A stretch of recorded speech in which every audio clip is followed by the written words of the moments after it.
Alright, hi Central Academy Potters. We've been working on learning how to throw a cylinder. So far with the videos you've seen how to wedge your clay, how to center your clay, how to put a center hole in, how to flatten your floor, and now I'm going to go through all the steps and show you how to pull the walls.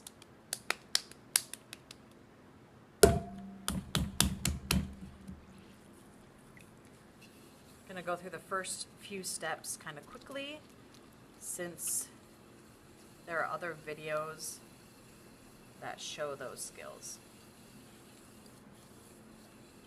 So right now I'm centering my clay. You know your clay is centered when your hands and fingers aren't wobbling anymore.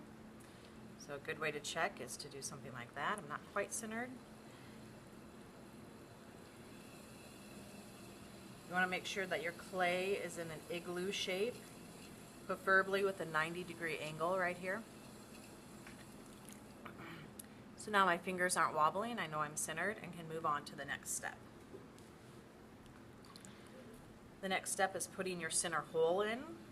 So I'm stabilizing my left side, my left hand, my elbow is in my hip bone, taking my right finger, finding the center and pushing down. If your finger gets a little dry, you can slowly let loose, put some water in there and continue.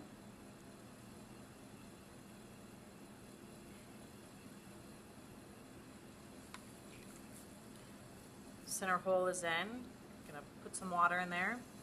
Putting my fingertips back, I'm kind of hooking them at 6 o'clock. I'm going to pull back towards my body to create that floor. For this project, while we're practicing, we want our floor to be about that wide. Flattening out the floor, making sure it's nice and smooth. If your floor is not flat, it will result in your pot cracking once it dries. I'm also looking for a nice 90-degree angle right here. You can do that by taking your fingertip and positioning it to get that nice angle. Now for throwing the wall. You want to make sure that your entire pot is wet on the inside and outside. How you can do that is put just a little bit of water, it doesn't have to be soaking, but a little bit of water in your sponge. And I rest this part of my hand just very gently on the rim of the clay and squeeze. Just a little light squeeze and you'll feel that the water is going on the inside and outside evenly. At that point, I'm going to switch my anchor to my right side. So now my right arm is anchored. I'm going to put my fingertips at 3 o'clock.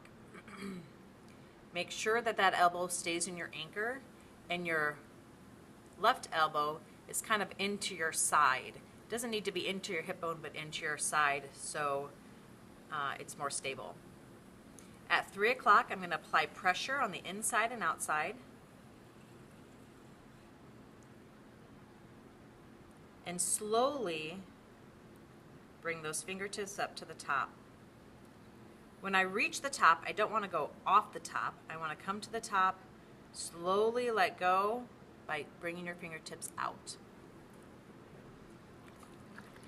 You're going to repeat this 3 times. So again, I'm putting some water on my sponge. This is important to make sure that you do before you pull the wall each time. Putting my fingers, applying pressure. Each time you do this step, your pot should get taller.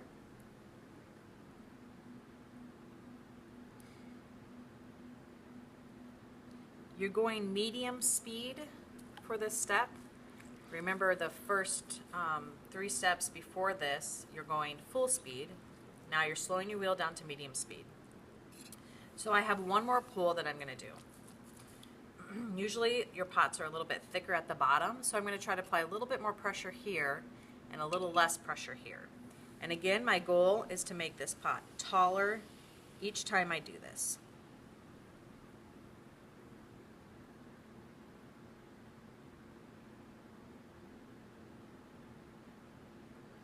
We're bringing it straight up to the ceiling. We don't want to have any bowls at this point.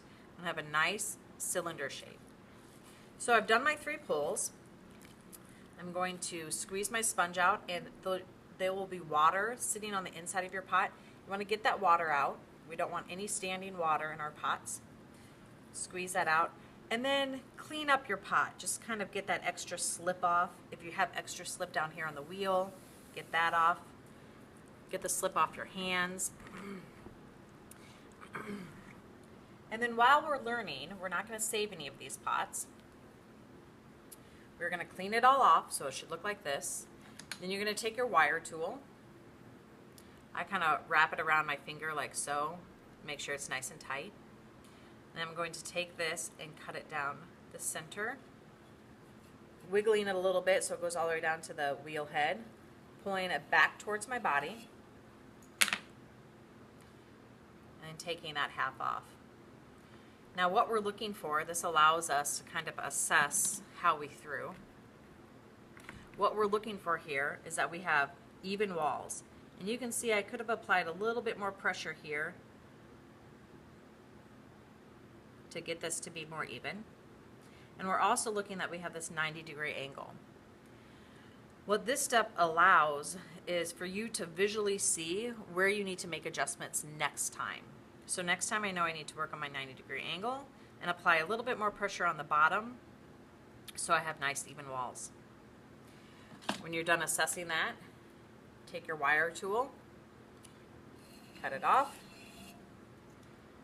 lay it up on the table, take this wooden tool, the wooden knife, get rid of that clay. At this point, if you did a good job drying your pot off before you cut it in half, this should all be clean and dry, and your hand should be dry. And then you can get your next ball of clay and try again. It's really important while you're learning to throw that you only try to pull the walls 3 times and then move on. Hi. And then move on.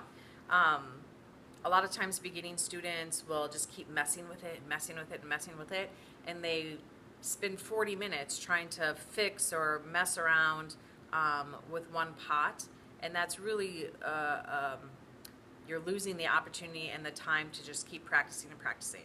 So I want you to pull the wall 3 times, clean it off, cut it in half, and start over.